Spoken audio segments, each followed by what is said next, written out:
Second Friday, part 47 of 52, and we're at Planet Hollywood. It is G2E week in Las Vegas, so Peter is wearing his suit, and I think there's a very special guest tonight. But hold on, it's not supposed to be me doing this, it's supposed to be Zoe. Zoe can't be here this evening. She will return next month. We'll say no more about that just now. We'll go and continue with this. I was supposed to be saying some stuff just now. I thought Jim would be walking a bit faster, but he's not. So I'm just filling with nonsense to let Jim get into the main emporium for the pan. As I said, I am very sorry that Zoe can't be here. I wonder if there will be any other people here this evening.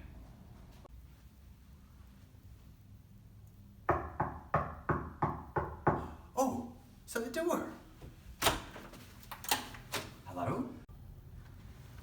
Alright, is this the second Friday party? My name's Jay Sarno. Alright? If that Steve Wynn is here tonight and he starts banging on about, oh, the Mirage 1989, it was me that brought the themed resorts to Las Vegas, send him over to here, alright? Caesar's Palace, 1966. Send him over my way. Whoa, gee, calm down. I think there's other guests going to be arriving. Hold on. Oh, Kirk. Hi, pleased to meet you. Pleased to meet you. I'm Kirk Kokorian. You know, I'm a guy who likes to drive an old car. I don't think anybody needs to be out there driving a fancy new car. And another thing is that I invented Las Vegas. I invented the tripod hotel with the International out there, and I built this Las Vegas from the ground up. And that's my legacy here, is that I built Las Vegas and I invented the tripod hotel.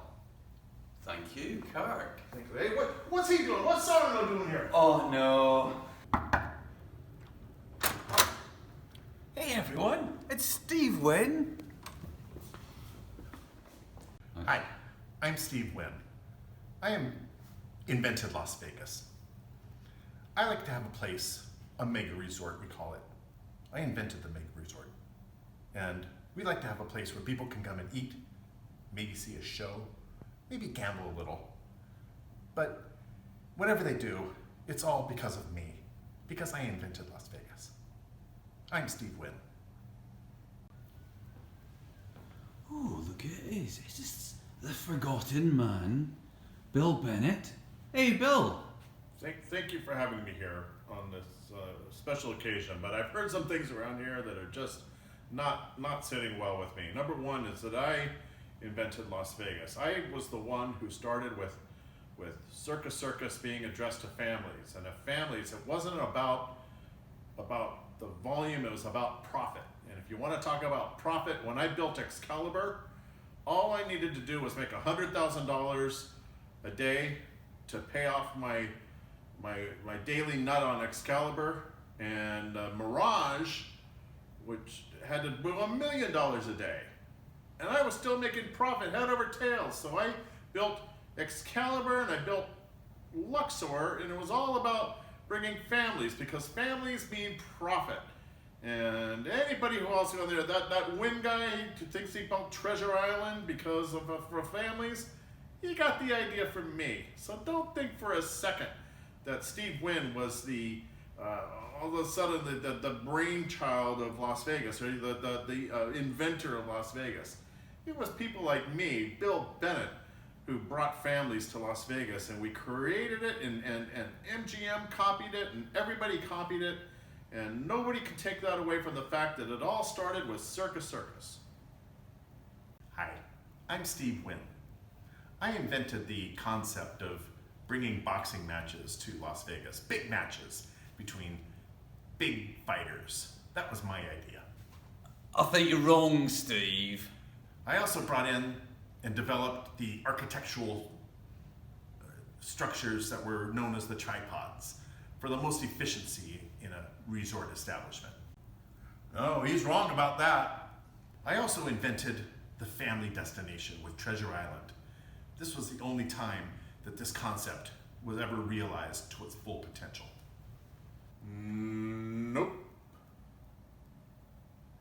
I also had a concept where you have food along a whole row of people where people can eat and they can serve themselves. We call it a buffet. That was my idea. Not true. I want to make UNLV the Harvard of the West. And I'm also very good friends with Michael Jackson. No! My God, what have I done? Alright guys, anyone fancy going to an adult review? Steve, I know you would be interested. I wonder if there's anyone here who might have some knowledge of, maybe Crazy Girls. Welcome back to Second Friday. My name's Peter, and this is for only the second time ever on Second Friday, Jim Briare. Thank you very much for being. Thank you for letting me be your honored guest. Very special guest. And Jay Sarno was quite keen to go to an adult review this evening. Can you tell us anything about one particular adult review?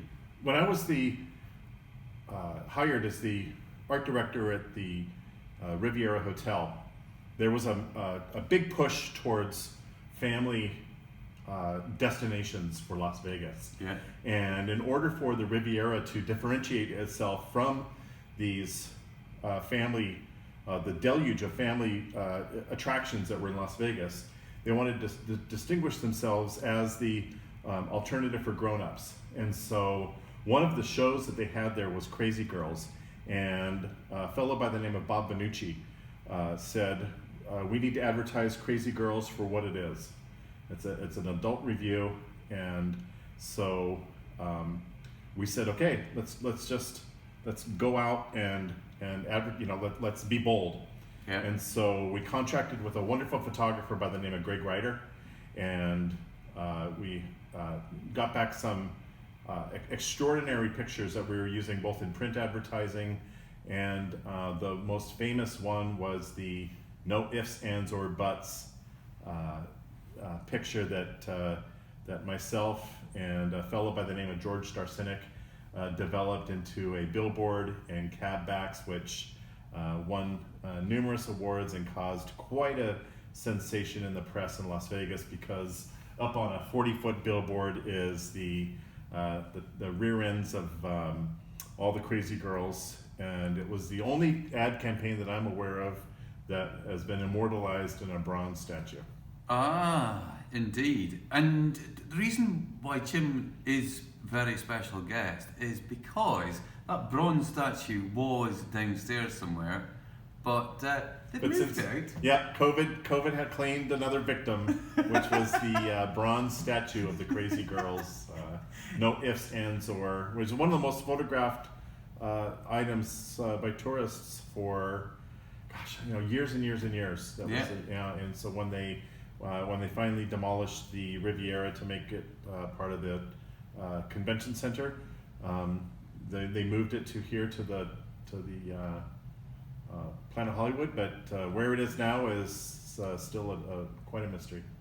We do not know, but what is not a mystery is, I know he wasn't here tonight, but Bob Stupak also did pretty big stuff for Las Vegas. There's this... this was a product of the 90s. This was the official invitation to the grand opening of the Stratosphere. That it was quite an event for everyone. They'd repaired it from its fire during construction, and everyone was very excited about how Vegas World, which is Bob Stupak's empire, transitioned itself into the Stratosphere, and now, of course, it's known as the Strat. And it's completely it's become, it's the place where everybody who lives in Las Vegas uses the stratosphere as a guide to where they are. Where they are. Yeah. You know, if you can spot the stratosphere, you can find your way home. So it is a icon of the Western world, and I'm very grateful that it's happened. There's an interesting story about when Ron Lurie ran for mayor, and I have some Las Vegas relics here to show this city of Las Vegas. But when he ran against Bill Briare, who was my dad, who there was no contest. My dad wiped him out. Hey. But the second time he ran against Ron Lurie, and Ron Lurie, it was quite a little bit different. It was a closer match, but Ron Lurie did get enough more votes than Bob Stupak, and Bob Stupak wanted to concede, so he went to Ron Lurie's campaign headquarters and stood up on a table and said, "If you're for Lon Lurie, I'm for Lon Lurie," and it just didn't go well for the supporters who were there. I guess evil politics existed back even in the early 80s or late 80s, and so they ran him out, and a reporter confronted Bob Stupak and ended up getting slapped as a result, and that probably ushered in our current that was the very first, maybe the first rollout of our current political situation way back in the 80s. Thank you, Bob Stupak. Yeah. And thank you, Jim Briare. It's my pleasure. And Second Friday, where next? Yeah. Captain of the Britannica!